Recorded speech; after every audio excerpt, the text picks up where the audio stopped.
Contexto económico.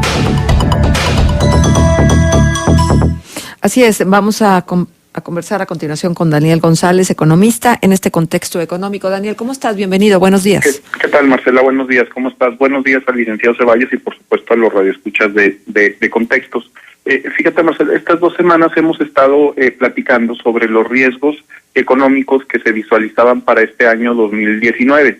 En estos comentarios que hacíamos las semanas anteriores para Contextos respecto a qué temas podrían pues dificultar el desempeño económico del mundo y de nuestro país, pues hablábamos del tema del Brexit, ¿verdad?, de la salida del Reino Unido de la Unión Europea, todavía el tema de la firma del Acuerdo de Libre Comercio entre Estados Unidos y México por el cierre de gobierno que hay en aquel país, así como el comportamiento de las tasas de interés en el vecino país del norte, pero también hablábamos de otros elementos como la caída del Producto Interno Bruto, o bueno, el menor crecimiento del Producto Interno Bruto de las economías como China y como la Unión Europea. ¿Por qué retomo este tipo, esta plática, esta discusión? Bueno, porque Christine Lagarde, responsable, directora general del Fondo Monetario Internacional, esta semana en el marco de las reuniones en Davos, en Suiza, nos habla de que están aumentando los riesgos de la desaceleración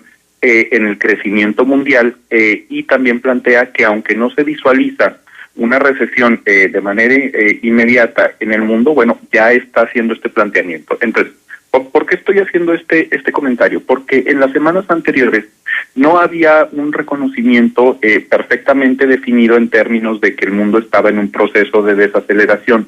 Nosotros sabíamos de que, por ejemplo, China sí vive un proceso de esta naturaleza, puesto que el 2018 tuvo un crecimiento del 6.8 de su PIB.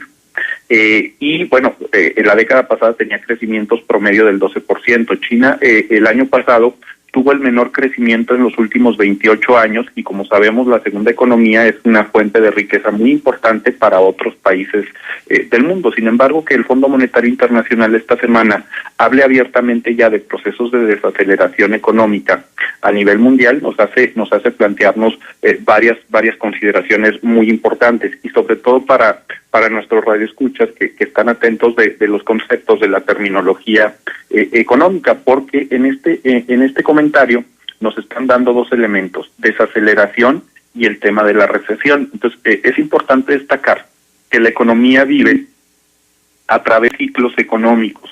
La economía tiene 4 etapas dentro del ciclo económico, que una de ellas es la recuperación cuando tenemos tasas de crecimiento del Producto Interno Bruto y va hacia arriba y esto pues genera consumo, genera inversión, genera empleo y digamos que la economía va bien. El punto más alto de esta recuperación se le conoce como cima o un proceso de auge, es la segunda etapa del ciclo económico y después de eso, de manera natural vienen los procesos de desaceleración, que es precisamente lo que hoy parece que el mundo empieza a vivir, porque no solo el Fondo Monetario Internacional empieza a hablar de este concepto, sino el Banco Mundial y algunos especialistas, también agencias calificadoras empiezan a hablar sobre el tema de desaceleración, que es la menor tasa de crecimiento del Producto Interno Bruto. Pongamos el ejemplo de China, ¿no? Años pasados tenía tasas de crecimiento del 8, del 9%, hoy las está teniendo sobre el 6%, ese es el proceso de desaceleración. Y el otro concepto que es bien importante, y la última etapa del ciclo económico, es el proceso de la depresión, que es el momento más bajo de este concepto de crecimiento. Pero dentro de estos elementos tenemos también que diferenciar 4 temas bien importantes: la desaceleración, la recesión, la depresión y la crisis, que muchas veces creemos que es precisamente la misma etapa y por eso el planteamiento que hoy estoy haciendo en este momento, porque tenemos que estar ya muy claros en saber cuáles son las diferencias entre estos elementos, puesto que ya son parte de la discusión en materia económica, no solo en nuestro país, sino en general en los mercados internacionales. Decíamos que la desaceleración es cuando el PIB empieza a tener tasas de crecimiento menores a periodos anteriores. La recesión es cuando se juntan más de 2 trimestres consecutivos con tasas de crecimiento de Producto Interno Bruto de manera negativa. Y estas recesiones, por lo regular, son causa de los ciclos económicos, como ya lo comentábamos, que venimos en el proceso hacia abajo, la escasez de la demanda, en donde los consumidores están teniendo problemas para adquirir bienes y servicios por temas a lo mejor de generación de empleo, de ingreso al que están acostumbrados a recibir, pero también hay otros dos factores que son fundamentales y que tienen que ver sobre el tema de la incertidumbre de futuro. Me parece que lo que está sucediendo actualmente para la economía mexicana y en general para el mundo está en esta parte, en el tema sobre la incertidumbre al futuro por el tema de las guerras comerciales y los conflictos económicos que suceden hoy en día. Y el cuarto factor tiene que ver con la pérdida masiva de capitales. Ante estos escenarios de incertidumbre, los capitales empiezan a migrar a inversiones un poquito más seguras y desincentivan la actividad económica. Entonces, el hecho de que el Fondo Monetario Internacional hoy esté hablando de procesos de desaceleración es porque, y hable precisamente de que no se visualiza una recesión de manera inmediata, es porque ya estamos viendo en el escenario algunos elementos que están mostrando esta sintomatología, ¿no? Es importante destacar que la otra parte es que el análisis económico trae retrasos temporales. Entonces, nosotros no podemos estar hablando de recesión ahorita hasta tener las cifras, pero lo que sí es un hecho es que ahorita ya nos están hablando de la desaceleración porque ya tenemos la evidencia en el escenario económico. El otro factor que yo les pedía que pudiéramos diferenciar entre desaceleración, recesión, depresión y crisis es que cuando hablamos de una depresión económica tiene que ver cuando estamos hablando de periodos ya anuales en donde la economía tiene tasas de crecimiento negativo y políticas anticíclicas, es decir, modificaciones de tasas de interés, inversiones a través de las políticas gubernamentales, no te van a ayudar a salir de esos procesos económicos, como fue la crisis de 1929, la depresión del 29 y la depresión que vivió el mundo en 2008 en 2009. Y por último, el tema de crisis es el punto más bajo de tu ciclo económico, es el momento de peor crecimiento, de peores condiciones económicas, y entonces tú no puedes ubicar la crisis hasta que haya pasado el tiempo y ubicar cuál es el punto más bajo y ven el proceso de recuperación. En este escenario que estamos ubicando, en donde se pueden dar estos conceptos, pues se caracteriza por varios elementos. El primero de ellos es que empiezan a aumentar las condiciones de desempleo, se empieza a ver una disminución en el consumo de la población, así como empezamos a ver en el sector financiero el aumento de la cartera vencida, y esto tiene pues un efecto inmediato en el comportamiento de las empresas, sobre todo el sector manufacturero, donde empiezan a aumentar los inventarios porque dejan de vender contrayendo la actividad económica. ¿Cuál es el problema de todo este planteamiento que estamos haciendo, Marcela? Que en estos momentos en donde se vive la desaceleración y nos empiezan a decir que no es posible que estemos ya ante un inminente proceso recesivo, lo que los economistas plantean es que precisamente la gente tome la decisión contraria y salga a las calles a gastar, que las empresas empiecen a invertir para poder evitar este comportamiento, y si no es posible que sea a través del gasto de gobierno, como la demanda agregada se pueda recuperar. ¿Qué sucedió ahora con el tema del presupuesto, con el nuevo gobierno que está entrando a nuestro país? Que bueno, el tema de cuidar el endeudamiento pues es una fuente de recursos que el gobierno federal no va a tener para poder enfrentar a lo mejor una política anticíclica que te permita tener las tasas de crecimiento que están planteando en sus objetivos. Y el otro mecanismo puede ser a través de vender algún tipo de activo o el incremento en impuestos. Como sabemos, las reformas fiscales que se necesitan para este país nos dicen que vendrán hasta dentro de 3 años, por lo que el tema de políticas anticíclicas y enfrentar procesos posible, bueno, de desaceleración económica mundial y posibles procesos recesivos que puedan venir en el año 2020, 2021, según la información que tenemos, pues va a ser muy difícil que podamos tener cifras de crecimiento económico diferentes a las que hemos venido teniendo en los últimos años. Uh-huh. Bien, pues siento que hay tanta inestabilidad. Ahora todo lo que se comentó en el foro de Davos, e inclusive la ausencia de México en el foro mismo, o sea, una presencia por lo menos muy magra, muy poquito. Creo que nos mete a reflexionar mucho sobre lo alertas que tenemos que estar no nada más en las decisiones internas, sino las decisiones que están muchísimo más allá del ámbito de las competencias de una nación. Dentro precisamente de este foro de Davos, lo que empezamos a ver, y por eso el planteamiento que hoy hago a ustedes y a los radioescuchas, Marcela, tiene que ver en que ya se habla en todo el escenario de estos procesos de desaceleración económica. Entonces, pero no nada más de desaceleración, sino de una franca recesión, ¿pudiera ser?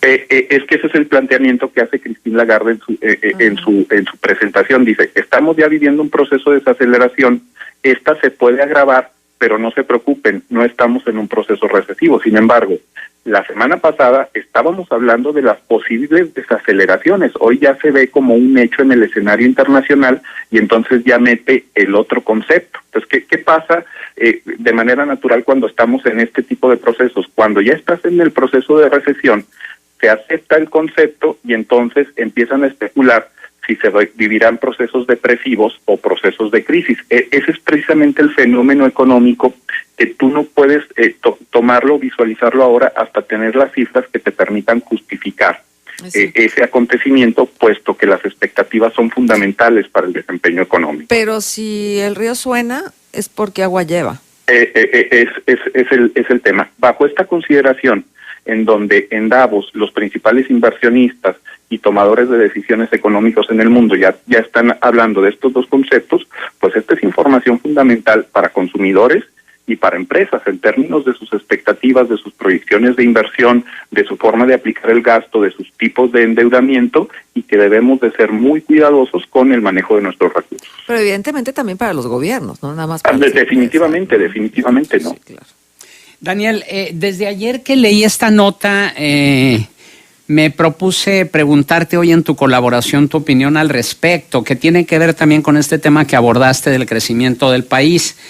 Y es que Andrés Manuel López Obrador afirmó que el pronóstico de crecimiento de 2.1% del Fondo Monetario Internacional para la economía mexicana va a fallar. Es mucho mejor que el fondo diga que el crecimiento va a ser de 2 puntos, porque así los vamos a sorprender. Va a crecer más la economía, va a fallar su pronóstico. Lo digo de manera respetuosa, dijo en conferencia de prensa. El Fondo Monetario Internacional recortó el lunes su pronóstico de crecimiento para la economía mexicana para 2019 a 2.1% desde el 2.5% anunciado en octubre. La institución señaló que la reducción se debía al pronóstico de una menor inversión privada, pero López Obrador también rechazó el pronóstico hecho este mes por Bank of America Merrill Lynch, que aseguró que la economía mexicana crecerá 1% en 2019.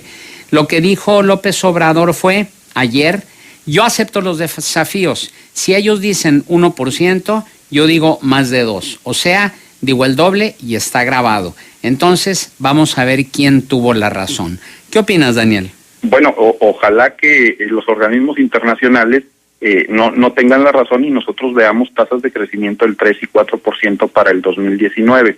El Banco Mundial también habla de un crecimiento económico para este año del 2.3%, licenciado. Pero aquí el tema es cómo podríamos tener este crecimiento económico que Andrés Manuel está planteando. Bueno, hablando de macroeconomía, hay, digamos, una ecuación que es fundamental, que es la de la demanda agregada, que es con la que se mide el crecimiento del Producto Interno Bruto, ¿no? ¿Quiénes participan de este crecimiento del Producto Interno Bruto? Consumidores, inversionistas y el gasto de gobierno. Lo que hemos visto es que los consumidores, sobre todo por el tema de los salarios, del tema de los empleos, que hemos discutido muchas veces en contextos, pues no están en las condiciones de generar este impulso a la economía que se está planteando. El otro tema es a través de la inversión empresarial, ¿no? A través de la participación del sector privado. Sin embargo, el comportamiento de tasas de interés que hemos venido teniendo desde 2006 y estos problemas de la guerra comercial y las exportaciones y todos estos factores, pues pues también ven nos permiten considerar que está muy limitada la capacidad de acción que tenga el sector privado ahora para detonar ese crecimiento que se está planteando. ¿De dónde supongo que está haciendo esta consideración el presidente de la República, en donde vamos a tener tasas superiores a lo que plantean los organismos internacionales? Pues el otro factor es a través de del gasto de gobierno. Pero para que uno pueda tener más crecimiento económico a través de la inversión pública, pues tiene que haber primero un mayor presupuesto para poder gastar más y que el gobierno sea el motor de este impulso al crecimiento económico. Pero a través de la ley de egresos que se tuvo, no hay un crecimiento significativo del presupuesto que utiliza la Federación. Entonces, bajo esa consideración podríamos tomar que el otro aspecto es a través del endeudamiento, ¿no? Aumentando el nivel de deuda para tener más recursos y que eso permita gastar más al gobierno, incentivando la actividad económica, que tampoco se presentó, y de hecho se habla de la disciplina fiscal, en donde vamos a tener un déficit no mayor al 2%.